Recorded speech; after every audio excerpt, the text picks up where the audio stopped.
She was James Comey's boss while decisions were being made about how to handle potential investigations into the Clinton campaign or into the Trump campaign. So they hope that if there was some kind of preferential treatment at the DOJ, she would be the one to know about it. And we got a hint about where today's focus will be in yesterday's Comey transcripts, where lawmakers zeroed in on the infamous tarmac meeting where Lynch and Bill Clinton met privately at an Arizona airport while the DOJ weighed charges against his wife. Congressman Jim Ratcliffe asked about a briefing held shortly afterwards like this. Do you recall whether or not this briefing was held at the FBI because of that tarmac meeting, or was it just happened to be a coincidence that it was held on that day?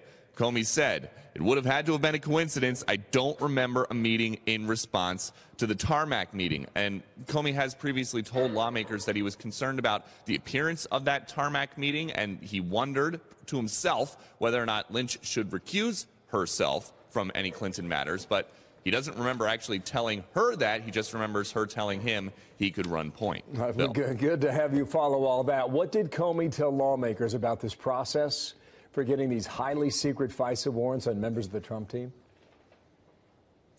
Comey explained why he didn't tell the Trump team about the so-called dirty dossier, which is seen as some of the evidence to potentially back up a FISA warrant so that the U.S. government could spy on U.S. citizens until after the election. Comey was asked by Jim Jordan, were you concerned at all that the president might get the wrong impression, that maybe, in fact, you had this important information that some way you could hold over the president's head? Were you concerned about that? And did you convey it in such a way as to make sure he didn't go away with that impression? And Comey said, I was very concerned that he might interpret it as an effort to pull a J. Edgar Hoover on him. Comey was also asked by Republican Congressman Trey Gowdy in late July of 2016, did the Bureau have any reason to believe that candidate Trump himself was working with Russia to influence the election? Comey said, I can't answer that. Yeah, I can't answer that. Gowdy asked, why can't you answer that?